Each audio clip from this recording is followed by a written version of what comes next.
According to Andrew Tate, there's no tactical advantage to getting married, which couldn't be further from the truth. So let's talk about all of the ways that marriage has been proven to benefit men. Should be interesting. First, it improves their mental health. Researchers from the University of Chicago found that marriage and committed romantic relationships actually lowered men's stress hormones. Ooh, yeah. I'm gonna have to go ahead and sort of disagree with you there. If you actually go up and ask men who have been divorced in the West, many of them will actually tell you that marriage stresses them out to the point that after their wife was done divorcing them and stripping them of their finances, children, and hope, they never wanted to get married again. You know how I know this? Well, I didn't need to waste my time cherry-picking meaningless studies. All I had to do was look up the tens of thousands of hours of men who were broken because of marriage and divorce. It's a lot faster than trying to look up studies performed by a politically biased university in a politically compromised city like Chicago. You're not off to a good start, Toots. What else you got? Another study conducted by the University of Southern Denmark showed that married men had lower levels of depression. And then the Italian National Institute of Health reported that married men had the lowest rates of unaliving themselves.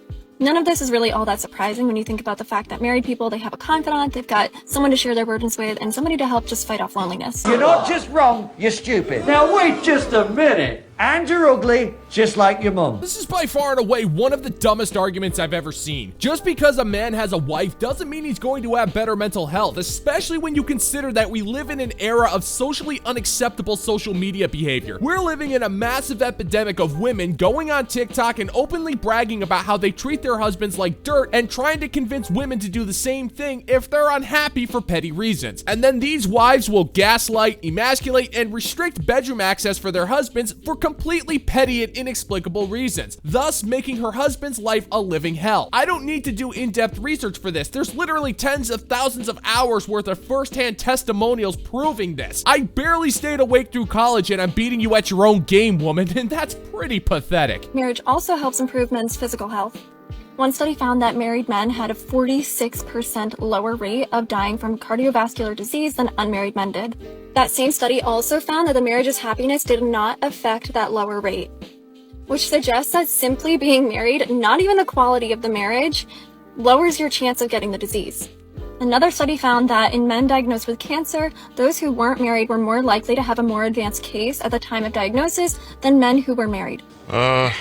I don't think any of that's true. Lady, you're citing a study that was done in Japan, which was studying Japanese marriages. Now, I will be the first to admit that I am not what you would call an expert on Japanese culture, but I did cheese my way through the Cursed Shield Challenge in Final Fantasy VI, so I think that qualifies me to talk about the subject. I think it's safe to assume that marriage culture and divorce laws are extremely different in the country of Japan. So I don't think your first argument holds much water because we're talking about Western marriages. Second, if a terrible marriage will lower the odds of a man getting an advanced rate of cancer, then the unhealthy marriage will still cause a massive amount of strain on the man's mental health because his wife is making him miserable. I just used 5 seconds of basic logic to completely destroy your 5 minutes worth of research, and I didn't need a master's degree in gender studies to help accomplish that. Go figure. Things girls love but will not ask for.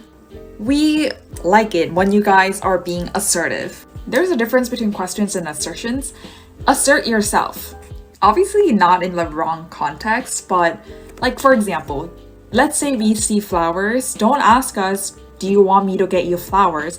If we say yes, get me flowers, like we feel like we're asking for it and we feel needy about it. So just pick up flowers yourself and get it for her because she's gonna like it. What?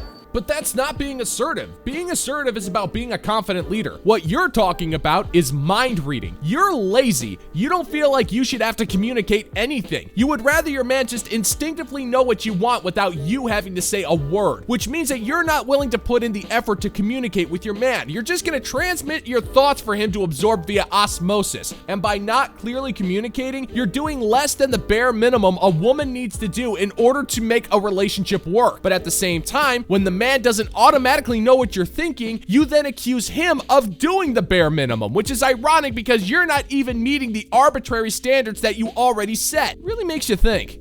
Or like, don't ever be like, do you want me to take pictures for you? Just take pictures for her. Like, instead of saying, should I do this? Should I do that? Do you want me to do this? Do you want me to do that? Say, let me do this for you. Let me do that. Because worst case, we're just gonna be like, no, instead of saying like, yes, do that for me.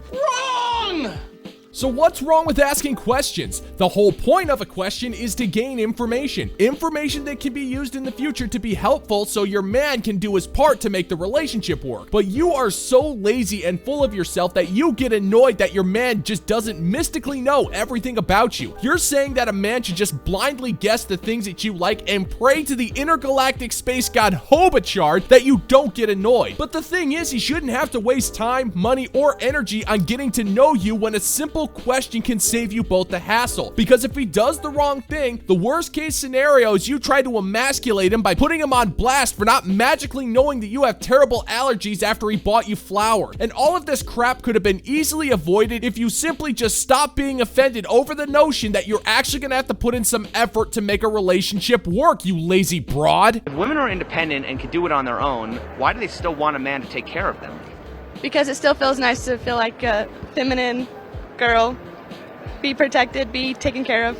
It just feels good. Like you want someone there like to protect you and like to like, even though like I'm very independent, like I want a man that I know like will get in front of a train for me. Like I can defend myself, but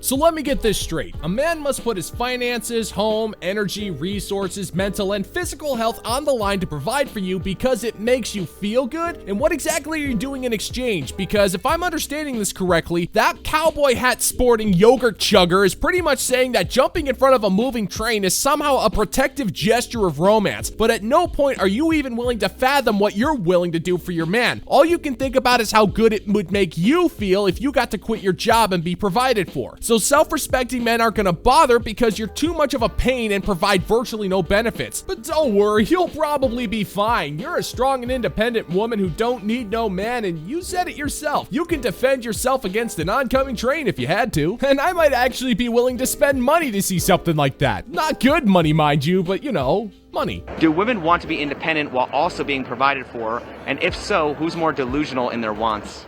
I believe yes, and probably the women are a little delusional, but that's just part of our charm, our spark, our flavor.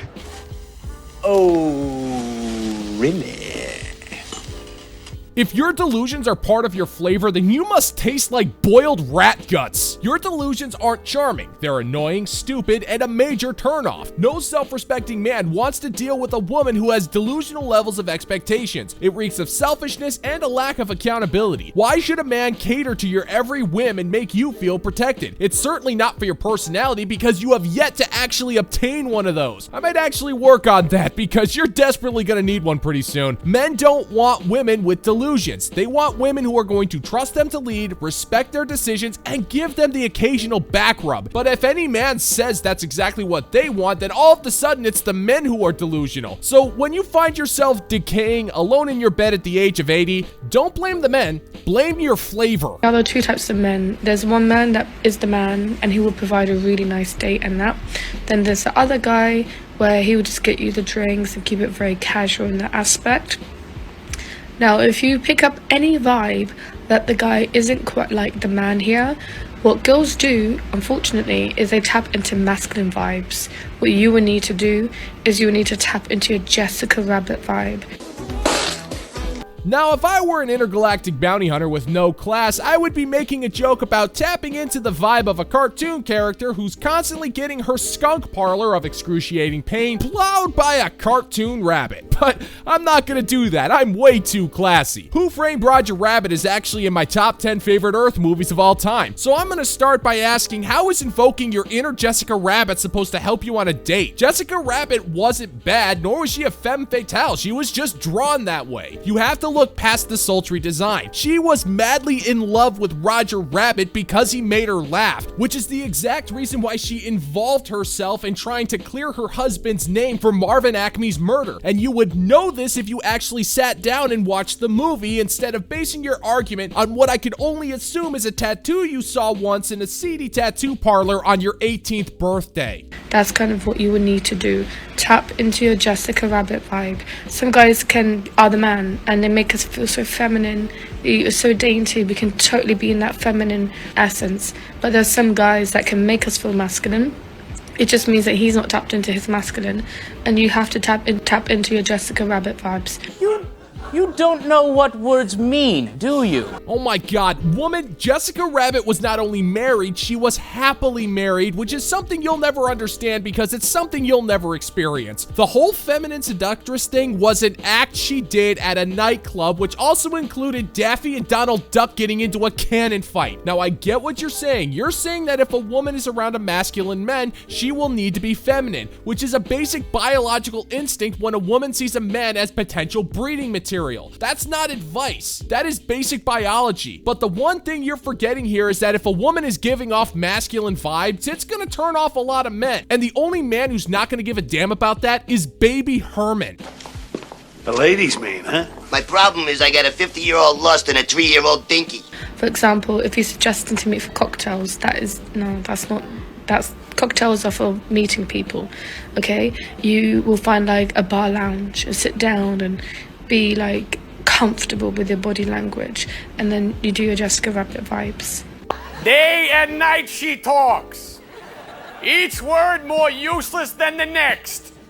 Okay, let me unpack this here. You're saying that if a man asks you out for drinks, then it's not masculine because you're only supposed to go out for drinks to meet people, and if you do so, you'll get too comfortable at the bar and you'll get into your happily married woman who's madly in love with an anthropomorphic rabbit vibes. Woman, just admit that you haven't seen Who Framed Roger Rabbit and stop trying to act clever. You're clearly not. Who Framed Roger Rabbit is a marvel of cinematic ingenuity. It has a brilliant story, amazing special effects, though 35 years old, have aged profoundly well, and the acting is top-notch. Meanwhile, you're aging about as nice as a pint of milk on a hot summer's day, and you're using metaphors from a movie you've never seen to say that all you want out of life is for a masculine man to buy you dinner. And if you ask me, that man is better off spending his money rewatching Who Framed Roger Rabbit, because that movie is way more entertaining and a hell of a lot sexier than you could ever possibly be.